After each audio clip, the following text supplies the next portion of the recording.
Commander Jai-Ho Park stood at the main window of Earth Defense Station Alpha, his eyes fixed on the massive ships that had appeared in orbit 3 hours ago. They hung in the black sky like metal mountains, their hulls gleaming under Earth's sun. "How many?" he asked, voice steadied despite the cold fear in his stomach. "7 capital ships, sir. Each one bigger than anything we've ever built," said Lieutenant Du Yun. "Their energy readings are off the charts." Jai-Ho nodded.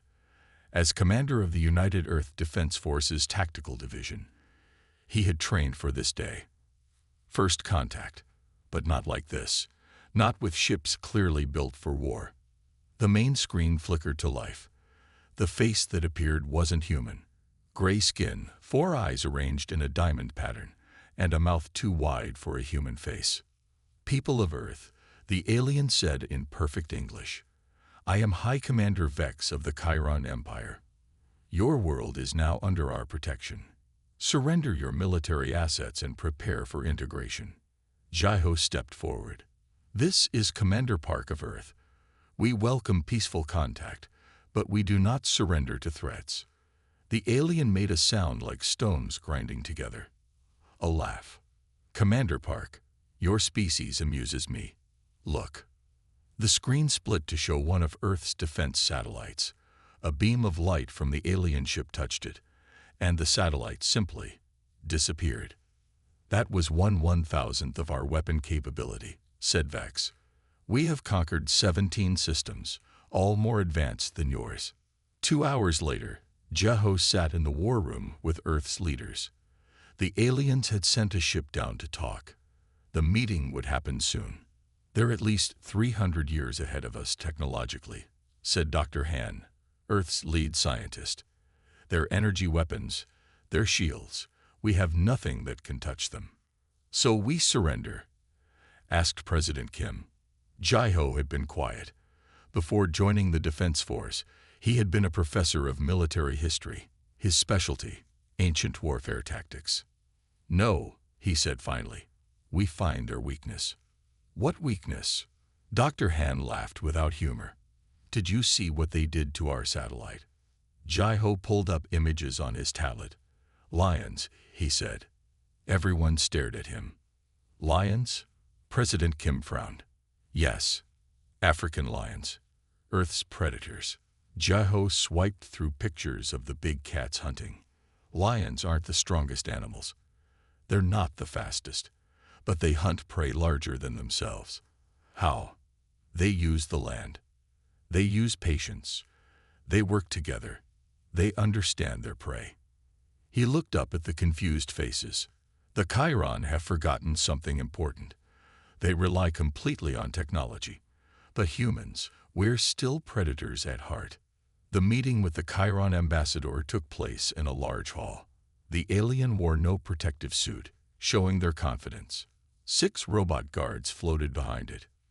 "We've analyzed your weapons," the ambassador said. Its voice was cold and mechanical through the translator. "Projectile-based, chemical explosives. How primitive. Our youngest worlds abandoned such things 1,000 years ago." Jai-Ho watched carefully. The alien displayed holograms of Earth's military forces, tanks, jets, rifles. "These cannot harm us," the ambassador continued. "Our shields operate on energy harmonics that solid objects cannot penetrate." Jai-Ho noticed something. When the hologram showed Earth's weapons firing, the alien's 4 eyes focused only on the weapons themselves, not on the terrain, not on the positioning, not on the teamwork of the soldiers. Just like prey animals never understood the strategy of the lion stalking them. The alien kept talking, explaining how Earth would be better under Chiron rule.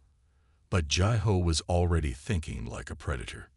The Chiron saw Earth's technology as primitive, but they had missed something vital about humans. "We never stopped being hunters." Jai-Ho smiled slightly as a plan began to form in his mind. The Empire had no idea what was coming. Su-Mei Kim straightened her jacket as she waited in the meeting room. As Earth's top diplomat, she had dealt with tough negotiations before, but never with aliens who could destroy her planet. The door slid open. 3 Chiron entered, their gray skin shining under the lights. The tallest one, with markings on its face, stepped forward. "I am Admiral Trez of the Chiron Empire," it said. "You are the human spokesperson." Su-Mei nodded. "I am Su-Mi Kim, Chief Diplomatic Officer for Earth's United Nations." They sat at the large table. Su-Mei noticed how the aliens moved, stiff, certain, like machines. "Our terms are simple," said Admiral Trez. "Earth will join the Empire as a protected world. Your resources will serve the Empire. Your people will live under our laws.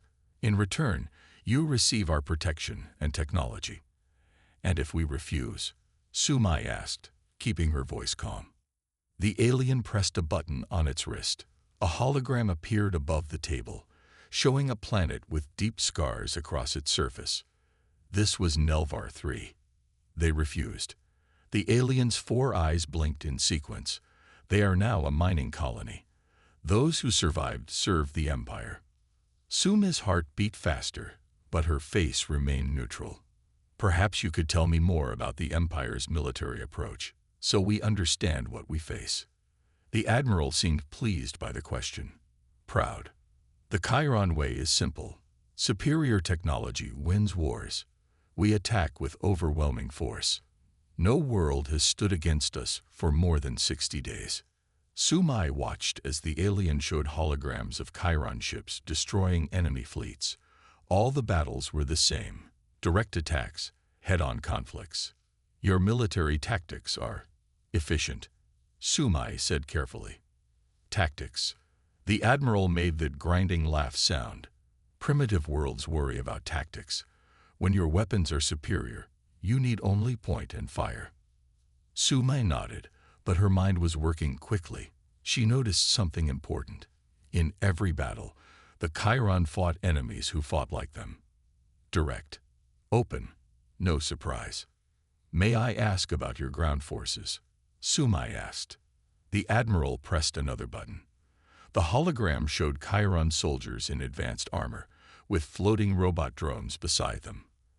"Our warriors are connected to our battle network. They see everything, know everything. Their armor can withstand any primitive weapon." "Impressive," Su-Mei said. "Have you ever faced unconventional warfare, what humans might call guerrilla tactics?" The alien's eyes narrowed slightly. "Some worlds try to hide and strike from shadows when they begin to lose. It is the desperate act of the defeated. Our sensors find them. Our drones kill them." As the meeting continued, Su-Mei asked more questions. With each answer, she learned more about Chiron weaknesses. They were so confident, they revealed too much. When the meeting ended, Su-Mei was escorted back to Earth's temporary headquarters. Commander Jeho was waiting. "What did you learn?" he asked once they were alone. Su-Mei pulled out a small device and showed him the data she had secretly recorded. "They're powerful, but predictable," she said. "They expect direct confrontation. Their shields are strongest at the front. Their sensors look for energy signatures and heat." Jeho nodded slowly, "Like prey animals that only look ahead, never behind or below." "There's more," Su-Mei continued. "Their command structure is completely rigid. Orders come from the top down. No soldier makes decisions without approval." Jeho's eyes lit up. "No adaptation. No improvisation." "Exactly."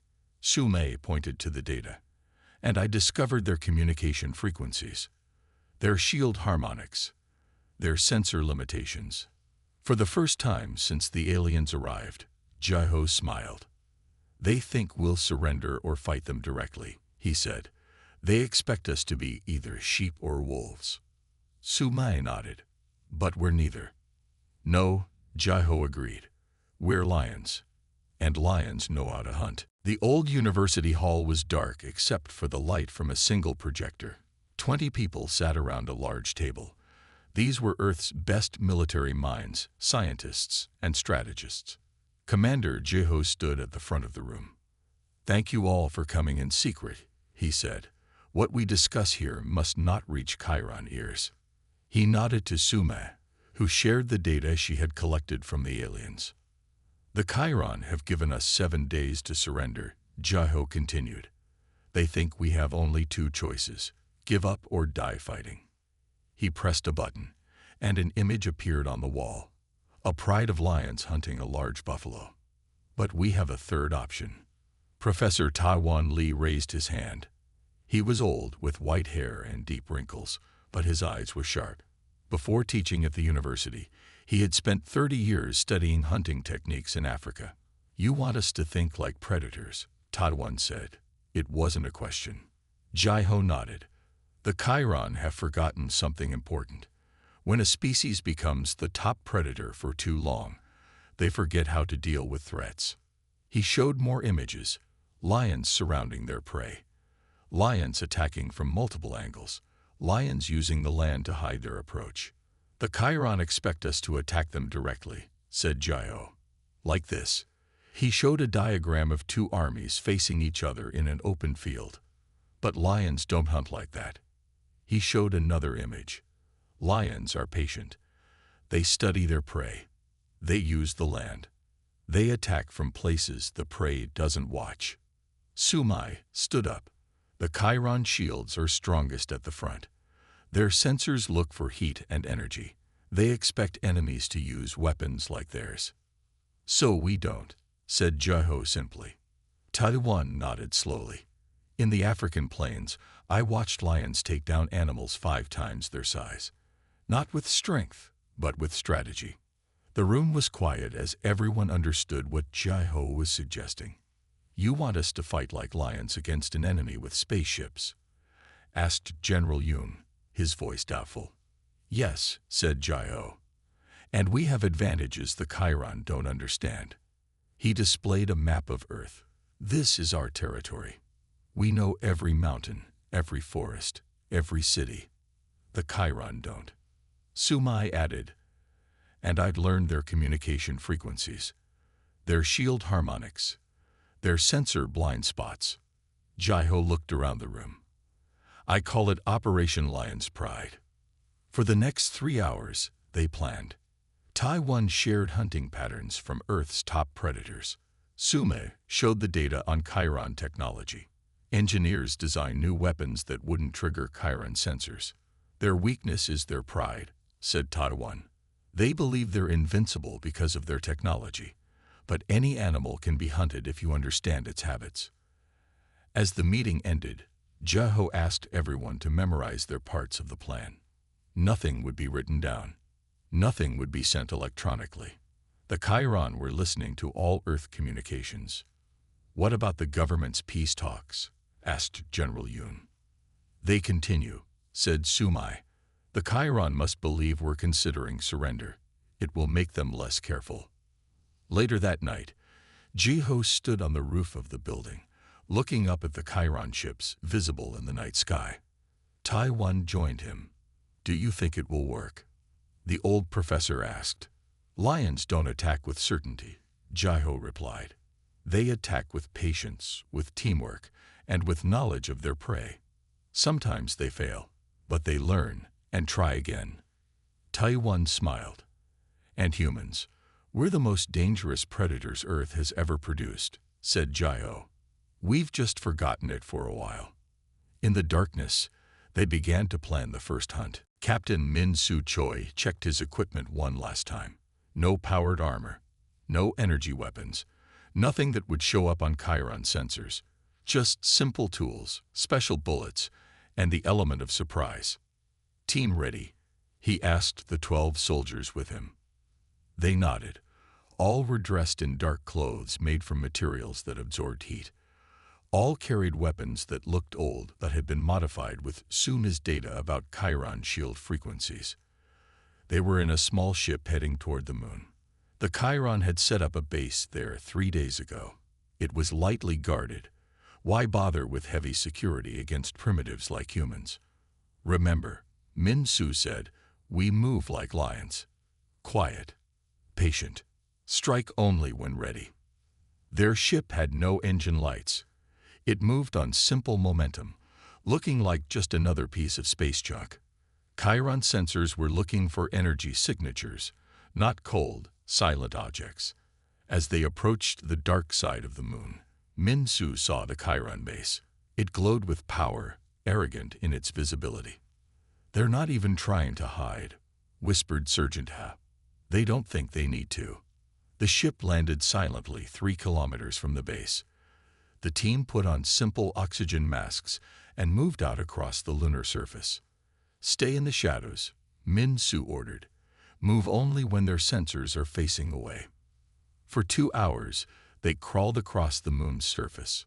Slow, patient, like predators stalking prey. The Chiron base had 4 guard towers. Each tower had sensors that swept the area in a regular pattern. Min-Su and his team watched, learning the pattern. Just like lions studying a herd of buffalo, Min-Su thought. When they were 500 meters away, they split into 4 groups. Each group would attack a different part of the base at the same time. Min-Su checked his watch. The attack would begin in exactly 3 minutes. He loaded his rifle with the special bullets. They weren't normal bullets. They vibrated at the exact frequency of Chiron shields. Sumi's data had made this possible. 30 seconds, he whispered into his radio. The Chiron guards stood tall in their towers, confident in their technology. Their sensors showed nothing. No energy weapons charging. No ships approaching. Nothing but the empty lunar surface. "Now," said Min-Su. All 4 teams fired at once. The special bullets passed right through the Chiron shields as if they weren't there. The guards fell before they could sound an alarm. Min-Su's team moved quickly to the main entrance. Another soldier, Corporal Yu, placed a small device on the door lock. It wasn't an explosive. It was a simple tool that matched the door's frequency. The door slid open. Inside, the Chiron were unprepared. They had never expected anyone to reach them. Their weapons were designed for long-range battles, not close combat. "Take the command center," Min-Su ordered. "Download everything." The team moved through the base like shadows. When they met Chiron soldiers, they fired their special bullets before the aliens could respond. In the command center, Corporal Yu plugged a device into the Chiron computers. It began copying everything: battle plans, ship locations, weapon designs. 5 minutes until they check in with their main ship, said Sergeant Ha, looking at the Chiron communication schedule. "Almost done," said Yu. As soon as the download finished, Min-Su gave the order to retreat. They left as quietly as they had come, taking with them valuable Chiron technology and data. Back on their ship, heading to Earth, Min-Su sent a single coded message. The Lion's first hunt was successful. In orbit around Earth, the Chiron command ship received an alert. Their moon base had gone silent. When they sent ships to investigate, they found the base intact but the guards dead. Nothing was destroyed, but their command computer had been accessed. For the first time, the Chiron felt something new: uncertainty. The hunt had begun. News of Min-Su's successful moon mission spread quickly among Earth's resistance fighters. In underground bases around the world, humans began to train in the new way of fighting. Engineer Jun-Hee Kang stood before a group of soldiers in a hidden facility beneath Seoul. "The Chiron expect us to fight like this," she said, showing an image of traditional military formations. "But we will fight like this." She switched to a video of lions hunting. Jun-Hee had spent the last week studying the data Min-Su's team had stolen from the moon base. She now understood Chiron technology better than anyone on Earth. "Their sensors look for heat and energy," she explained. "So we stay cold and quiet until the moment of attack." She handed out new equipment to the soldiers: simple cloth wraps to cover their bodies and mask heat, modified rifles that used compressed air instead of gunpowder, knives made of materials that could slit through Chiron shields. "Move in small groups," she told them, "like lion prides. Attack together, then scatter before they can respond." Across the world, similar training happened in secret. In the mountains of Switzerland, the deserts of Egypt, the forests of Brazil, small teams learned to fight like Earth's predators. Meanwhile, the Chiron grew frustrated. Admiral Trez glared at the holographic map showing Earth. Red dots appeared everywhere, places where humans had attacked Chiron patrols and then vanished. "They are everywhere and nowhere," he growled to his officers. "Our sensors detect nothing until they attack, and then they disappear." "Perhaps we should destroy their major cities," suggested a Chiron officer. "Show them our power." Admiral Trez nodded. "Begin orbital bombardment. Target their capitals." From their ships, the Chiron fired energy weapons at Earth's major cities. Buildings exploded. Fires spread. But when they scanned for survivors, they found none. "Where are they?" demanded Admiral Trez. The answer came soon enough. Colonel Sang Mayun led 50 resistance fighters through underground tunnels beneath what had been Washington, D.C. Above them, the city lay in ruins, but beneath, a network of old subway tunnels and new passages connected a vast underground system. "The Chiron think they've won because they destroyed our buildings," Sang Mai told her team. "They don't understand that lions don't need buildings to hunt." Her target was a Chiron communication relay that had been set up in the ruins. It connected all Chiron forces in North America to their command ship. "Remember," she said, "strike fast and together, like lightning." They emerged from the tunnels at night, when the temperature difference between their bodies and the surroundings was smallest. They moved in perfect formation, just as Professor Tadwan had taught them, like a pride of lions surrounding prey. The Chiron guards never saw them coming. In 30 seconds, the relay was captured intact. "Begin Phase 2, Sang Mai ordered. A soldier who had been a computer expert before the invasion connected to the relay. Now, instead of destroying it, they used it to send false information to Chiron forces. All across Earth, similar attacks happened at the same time. Communication relays were captured. False data began flowing to Chiron ships. Patrol routes were changed. Supply ships were redirected. In his command center, Jai-Ho received reports of successful missions around the world. "The Pride is working together," he said to Sume. She nodded, looking at the map of Earth showing green dots where human forces had succeeded. "The Chiron still think they're the predators," she said. "They haven't realized yet that they've become the prey." Above Earth, the Chiron ships received conflicting reports. Their sensors showed enemies where there were none. Their communication system told them one thing while their eyes saw another. For a species that relied completely on technology, this was more than confusion. It was chaos. Admiral Trez paced the command deck of his flagship. For the first time in his long career, he felt worried. 3 weeks had passed since the humans began their strange attacks. His forces were confused and scattered. "Send our elite warriors," he ordered. "End this primitive resistance."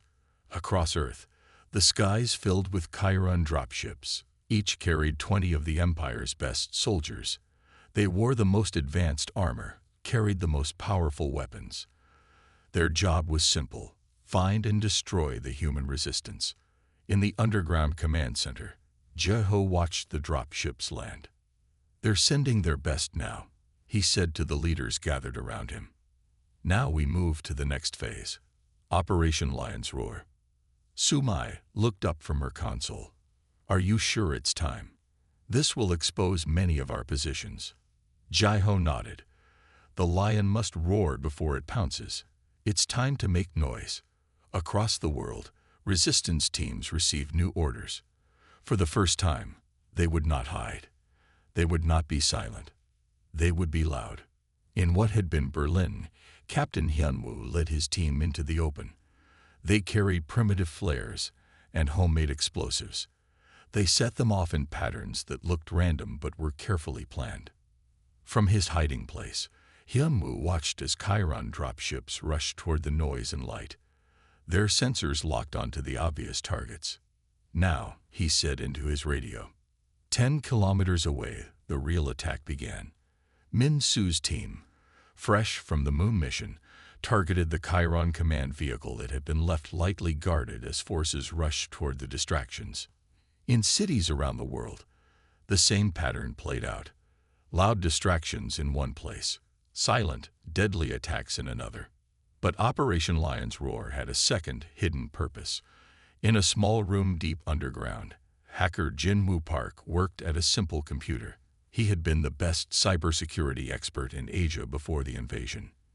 Now, he was Earth's secret weapon.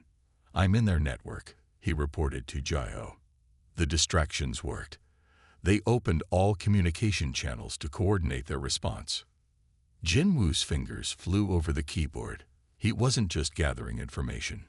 He was planting commands, small changes to the Chiron battle network, changes that would grow like seeds. "Done," he said finally. Phase 2 complete. In orbit, aboard the Chiron flagship, alarms began to sound. Admiral Trez stared in horror at his screens. Ship after ship reported weapons activating without commands. Defense systems targeting friendly vessels. "What is happening?" he demanded. No one had an answer. The Chiron Empire had relied on automated systems for centuries. No one understood how they worked anymore. They only knew how to use them. On Earth, the elite Chiron warriors found themselves in chaos. Their armor stopped responding correctly. Their weapons targeted each other instead of humans. Commands came through garbled or contradictory. In what had been Tokyo, a Chiron patrol commander watched his squad's armor lock up, trapping the soldiers inside. "Move on manual control," he ordered. But his warriors didn't know how. For generations, the Empire had depended on automation. Without it, they were lost. In the underground command center, Jai-ho received reports of Chiron forces in disarray worldwide. "Jin-Woo's attack worked," Sumai said. "Their systems are turning against them." Jai-ho nodded. "Like when a buffalo herd panics and tramples its own young. Confusion is a predator's ally." But even as they celebrated this victory, a new alert came in. A massive Chiron ship, larger than any seen before, had entered Earth orbit. "The Supreme Commander has arrived," said Sumai, her voice tense. Jai-ho studied the image of the enormous vessel. "Good," he said quietly. "The hunt is about to reach its most dangerous and most important phase. The Pride is ready." Supreme Commander Zax of the Chiron Empire stood on the bridge of his massive flagship. He was taller than other Chiron, with darker skin and 6 eye markings instead of 4. He had conquered 12 systems personally. He had never known defeat. "Show me this primitive world that dares to resist us," he commanded. The main screen displayed Earth. Parts of it still burned from orbital strikes. "Admiral Trez, explain your failure," Zax said coldly. Admiral Trez bowed low. "Supreme Commander, these humans fight. Strangely. They avoid direct battle. They attack and vanish. They somehow affect our systems." Zax's eyes narrowed. "Unacceptable. The Empire does not lose to primitives." He turned to his weapons officer. "Prepare the planet killer. Target their largest remaining city. Show them the cost of defiance." The massive weapon began to charge. It could crack a planet's crust, make continents sink. It was the Empire's ultimate threat. Deep beneath what had been Shanghai, Sumai received an urgent message. She had been sent there 3 days ago, posing as a human willing to help the Chiron. Her role, to get close to Chiron leadership. "They're charging something big," she sent to Jai-ho. "Something that could end everything." Sumai looked around nervously. She was inside a Chiron command post, surrounded by the enemy. For weeks, she had pretended to be a collaborator, feeding the Chiron false information while gathering real intelligence. Now she stood at a console, pretending to input data about human resistance locations.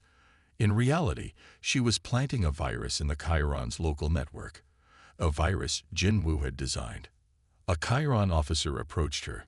"Human, the Supreme Commander wishes to speak with Earth's leaders before he destroys your Shanghai city. Find someone important to talk to him." Sumai nodded, hiding her fear. "Yes, right away." She sent another coded message to Jai-ho. "Planet killer weapon targeting Shanghai. Need immediate action." In the main resistance base, Jiho received Sumi's message. He turned to his team. "It's time for our final hunt," he said. "The lion must go for the throat." He contacted all resistance cells worldwide. "Begin Operation King's Pride. Target the flagship." Across Earth, small teams moved into position. But this was not like previous attacks. This time, they weren't targeting ground forces or communication relays. They were targeting the Supreme Commander himself. In orbit, aboard smaller ships captured during previous weeks, human teams approached the massive flagship. They used the confusion in the Chiron network to hide their approach. They used stolen codes to bypass security. Jiho led one of these teams. Their small craft docked with the flagship, appearing in the Chiron systems as a routine supply ship. "We have 30 minutes before Sumi's virus activates," Jiho told his team. "We must reach the main bridge by then." They moved through the enormous ship, using the tactics they had perfected. Silent, patient, deadly. In Shanghai, Sumi watched the screen as the planet-killer weapon reached full charge. The Chiron around her were confident, already celebrating their victory. "Humans will learn their place today," the commander said. Sumi checked her watch. 3 minutes until the virus activated. She needed to be ready to move. On the flagship, Jiho's team reached the outer bridge. 2 massive doors blocked their way. "We'll never get through those," whispered a soldier. Jiho smiled slightly. "We don't need to. We just need to be close enough." He looked at his watch. 3, 2, 1. Throughout the Chiron fleet, every system suddenly shut down as Sumi's virus activated. Emergency lights came on. Artificial gravity faltered. On the bridge, Supreme Commander Zax stared in shock as his screens went dark. "What is happening?" he roared. The answer came as the bridge doors slid open. Jiho stepped through, flanked by his team. "The lion has come for the hunt," he said simply. For the first time in his long life, Supreme Commander Zax felt fear. Supreme Commander Zax backed away as Jiho and his team entered the bridge. Without their powered armor and automated weapons, the Chiron officers looked smaller, less frightening. "How dare you?" Zax shouted.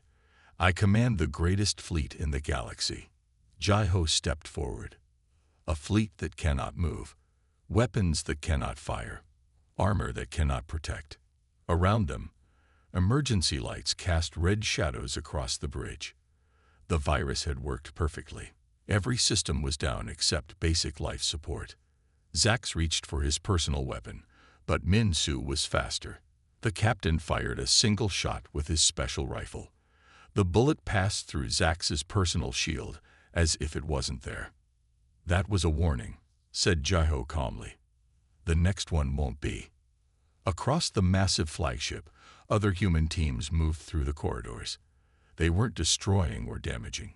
They were hunting. Methodical. Careful. Just as Professor Tawan had taught them. In his university office on Earth, Tawan guided the operation through a simple radio. The old professor had never left his room, but his voice directed the most important hunt in human history. "Move to Section 12, he told one team. "The engine control room should be there. Secure it." To another team, "Circle around.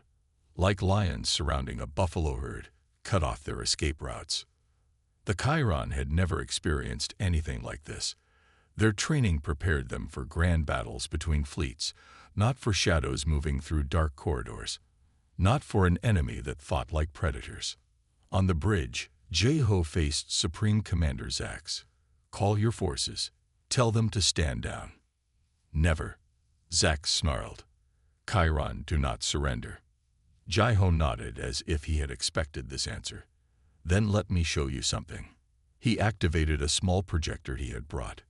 It showed videos from Earth, lions hunting on the African plains, wolves working together to bring down moose, orcas creating waves to wash seals off ice. "These are Earth's predators," Jiho explained. "For millions of years, they evolved to hunt, to think, to work together.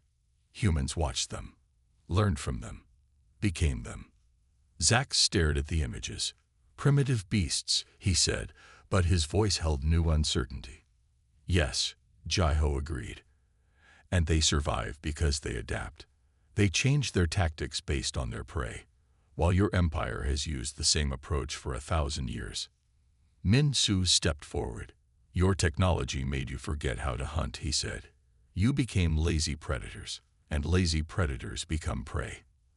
As if to prove this point, a message came through from Shanghai. Sumi's voice. All Chiron ground forces neutralized. Their commanders are captured. From across the flagship came similar reports. Human teams had secured the engine room, the weapons control center, the communication hub. Zack slumped in his command chair. For the first time, the Supreme Commander faced something he could not defeat with technology or overwhelming force. How? He asked, his voice quiet now. How did primitives defeat the greatest empire in the galaxy? Jai-Ho looked at him steadily.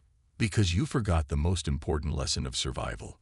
Never underestimate your prey, especially when that prey has been a predator for longer than your empire has existed. He gestured to his team. Secure the bridge. Prepare the communication system for Earth-wide broadcast. As his orders were carried out, Jai-Ho looked out the viewport at Earth below. Parts still burned from Chiron attacks, but it remained beautiful. Blue oceans, green and brown land, white clouds, the home of lions, he said softly, and the most dangerous predators of all, humans who remember their nature. All across the Chiron fleet, the truth became clear. The hunters had become the hunted. The empire had fallen to prey they had mocked as primitive. The lions had won. 3 months after the capture of the Chiron flagship, Earth looked different. Cities were being rebuilt. Chiron technology, now understood by human engineers, helped speed the work. In what had once been Geneva, a new building housed the peace talks. Sumi Kim led the human delegation. Across the table sat former Supreme Commander Zax, now simply the Chiron representative. The terms are fair, Sumi said, pushing a simple document across the table. The Chiron Empire will withdraw from Earth's space. All humans taken as prisoners will be returned. And Earth will share what we have learned about your technology's weaknesses so you can fix them. Zax looked surprised. You would help us strengthen our defenses, after what we did to your world. Sumi nodded. Strong neighbors make for good peace. Weak neighbors make for fear and more war. The Chiron studied the document. And what of the other worlds we conquered? They will choose their own paths, Sumi replied. But we will share our knowledge with them too. The lion does not seek to destroy all other predators. It seeks balance. After the signing ceremony, Jai-Ho walked with Professor Ta-One through a park that had been replanted after the war. Young trees reached toward the sky. Children played nearby, some with toy spaceships based on Chiron designs. What will you do now? Ta-One asked. Return to teaching military history. Jai-Ho shook his head. I'm establishing the Earth Defense Academy. We will study not just human military history, but the hunting techniques of all Earth's predators. We must never forget what saved us. Ta-One smiled. The lions. Not just lions, Jai-Ho corrected. Every predator that evolved on Earth has something to teach us. Wolves about teamwork, orcas about communication, spiders about patience, eagles about seeing the big picture. In orbit above Earth, Min-Su Choi supervised the conversion of the captured Chiron flagship. It would become Earth's first true starship. What will we name her? Asked a technician.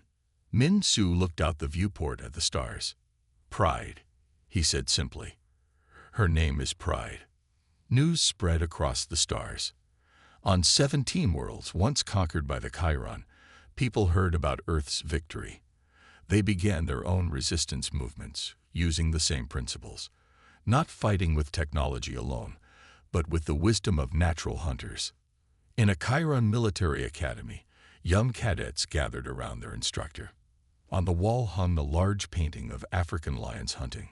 Study them. The instructor said, "Understand them. The Empire made a mistake by forgetting that technology without adaptability is worthless." The humans reminded us of this ancient truth. The cadets looked at the painting with new respect.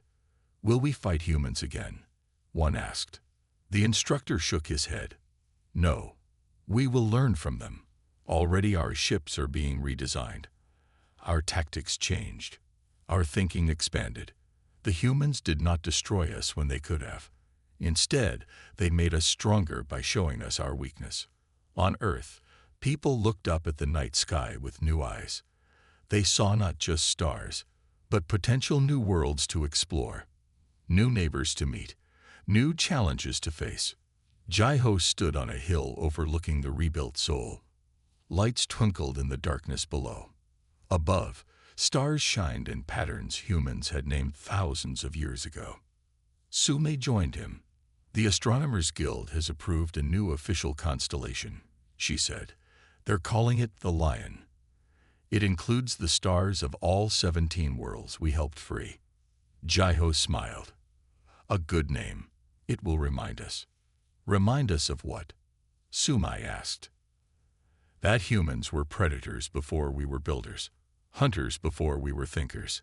That when everything else is stripped away, we still have the hearts of lions."